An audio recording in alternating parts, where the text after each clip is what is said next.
اعوذ باللہ من الشیطان الرجیم بسم اللہ الرحمن الرحیم وظللنا علیکم الغمام وانزلنا علیکم المن والسلوى کلوا من طیبات ما رزقناکم وما ظلمونا ولكن كانوا انفسهم يظلمون وإذ قلنا ادخلوا هذه القرية فكلوا منها حيث شئتم رغدا وادخلوا الباب سجدا وقولوا حطة نغفر لكم خطاياكم وسنزيد المحسنين فبدل الذين ظلموا قولا غير الذي قيل لهم فأنزلنا على الذين ظلموا رجزا من السماء بما كانوا يفسقون.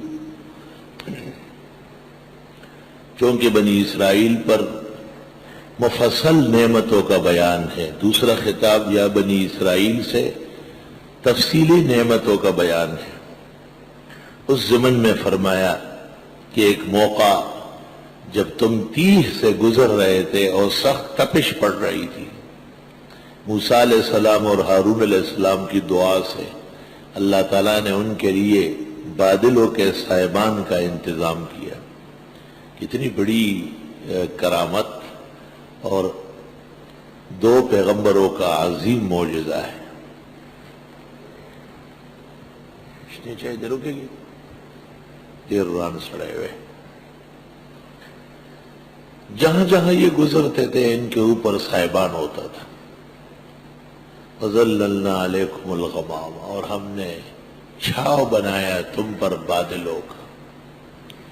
اس کی ہیئت یا کیفیت تو مصرح نہیں ہے، لیکن الفاظ مصرح ہے کہ بادل جب آ کے رک جاتا ہے تو سورج کی تپش اور دھوپ کی تمازت وہ خود بخود کم ہو جاتی ہے. وَأَنزَلْنَا عَلَيْكُمُ الْمَنَّ وَالسَّلْوَىٰ، اور ہم نے اتارا تم پر من اور سلوہ. پہلا مسئلہ یہ معلوم ہوا کہ رہنے سہنے کا انتظام پہلے ہو. اللہ تعالیٰ نے پہلے ان پر سائبان بنایا. مہمانوں کی آمد پر سب سے پہلے جگہ ٹھیک کرنا، تسلی کی جگہ ہو، آرام کی جگہ ہو. پہلے سے یہ سوچ لو کہ مہمان 20 سے 50 ہو سکتے ہیں، کہاں بیٹھیں گے؟ ہمارے یہاں بزرگ علماء کے بیٹھنے کی جگہ نہیں ہے. اب جا کے ہمارے دوستوں نے اللہ جزائے خیر دے یہ سامنے مہمان خانہ اور کتب خانہ بن رہا ہے. بعض علماء اور بزرگ اتنے ضعیف ہوتے ہیں کہ وہ پہلے سے مجھے کہتے ہیں ہم کو کہاں بٹھاؤ گے، کتاب دیکھنی ہے، آپ کے مخطوطے دیکھنے. جب میں کہا دوسری تیسری منزل کا نا میں نہیں جا سکتا. صحیح کہتے ہیں، ان کا حق ہے کہ احسن العلوم ان کے لیے نیچے جگہ بنائے. اللہ تعالیٰ نے فضل فرمایا. یہ ایک دن میں نہیں ہوا ہے، 25-30 سال کے بعد یہ شروع ہوا ہے. یہ اس لیے عرض کرتا ہوں تاکہ آپ کے دل میں مہمان اور اس کے احترام کا اثر آ جائے. جان چھڑانی نہیں ہے. اور جب جگہ مناسب ہو جائے، سردی گرمی وسعت بیٹھنے اٹھنے ضروریات کے لیے، تو پھر کھانے کا انتظام. وَأَنزَلْنَا عَلَيْكُمُ الْمَنَّ وَالسَّلْوَىٰ، اتارا ہم نے تم پر یعنی تمہارے لیے من اور سلوہ. اس پر اتفاق ہے کہ من شیرین چیز تھی اور سلوہ تیکھی چٹپٹی چیز تھی، جیسے زردہ اور بریانی. قدیم مفسرین نے لکھا ہے کہ من کی جگہ ایک قسم کی تہ چڑھ جاتی تھی صبح صبح، اور اس میں میٹھاس ہوتا تھا، اور پرندوں کے اور بٹیروں کے غول آ کے بیٹھ جاتے تھے. آرام سے یہ انہیں پکڑ کے بھون لیتے. جزیرت العرب میں کسی بڑے کی آمد پر مہمانی میں مرغیاں نہیں ہوتی، بٹیر ہوتے ہیں. طائف کے اندر بٹیر بہت زیادہ ہے. قرآن سے میں نے زندگانی سیکھی، ایک شاعر ہندوستان میں کہتے ہیں. قرآن سے میں نے زندگانی سیکھی. قرآن سے بہت زبردست مضامین زندگی کے رہنما بنتے. کھانا سادہ رکھے، پتلا، اور اس میں شوربہ ہو جس میں پلیٹ کا تہ نظر آتا ہو۔ طب اور حکمت کا اس پر اتفاق ہے، ولی اور نبی دونوں اس کو مان چکے ہیں کہ پتلا شوربہ اور پتلا سالن صحت کے لیے مفید ہے۔ شوربہ اتنا پتلا ہو کہ آپ پی سکیں۔ خواجہ نے لکھا ہے 3 کام ہے جو خود کرو اوروں کو نہ کہو۔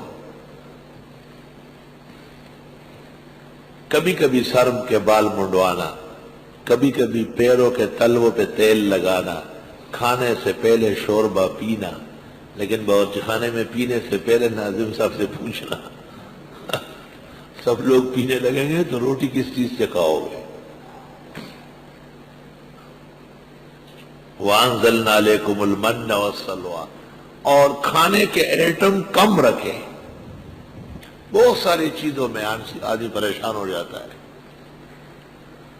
بخاری شریف میں ہے کہ روزے کے فدیے میں جو کھانا کھلایا جائے گا وہ کیا ہونا چاہیے، تو انس نے کہا خبزاً ولحماً، روٹی اور گوشت، بس یہ کافی۔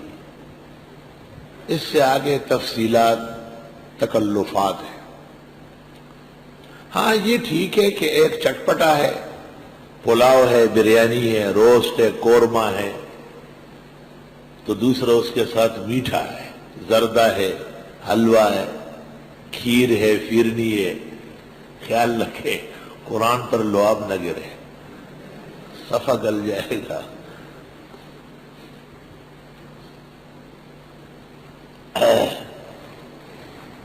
جگہ کے بعد کھانے کا انتظام من و سلوہ سے ہوا۔ کلوا من طیبات ما رزقناکم، مخنا ولی اچھے سب مصیبت ہے۔ کھاؤ صاف ستھری چیزیں جو ہم نے تم کو دی ہے، کھانا حلال بھی ہو صاف بھی ہو۔ گائے کا گوشت ہے لیکن بہت پرانا ہے، نہیں کھایا جائے گا۔ سبزی ہے لیکن بالکل پیپڑ ہو گئی ہے، پرانی ہو گئی ہے، پیپڑ ہٹکے سوکھ رہی۔ طیب میں حلت بھی ہے اصل، لیکن طیب کب کے اندر اہل لغت کہتے ہیں ما تلذہ الطبائع، جس کی طرف طبائع رغبت کر لے، طبائع رغبت کر لے۔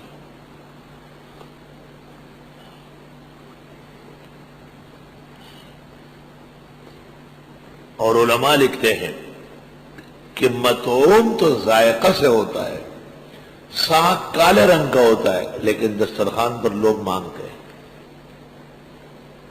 اور مشروب برتن سے پیا جاتا ہے، گلاس چمک والا، سبز چائے تو ایسی کہ نظر آئے، رق الزجاج ورقت الخمر، چمک والی۔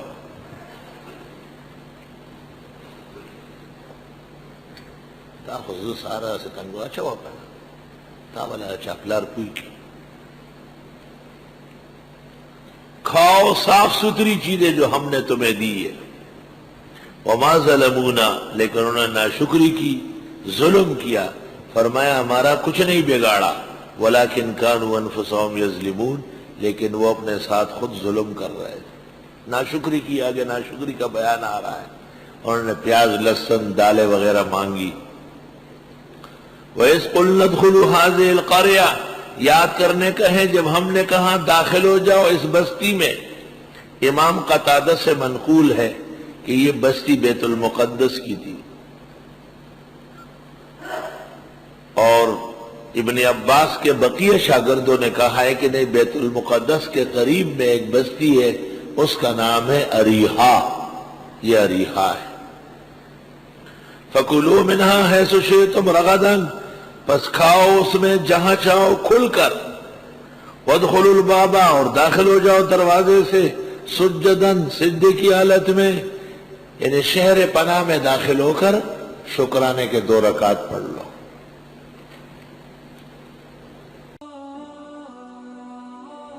Thanks for watching. Please subscribe, like, share Mufti Sufyan.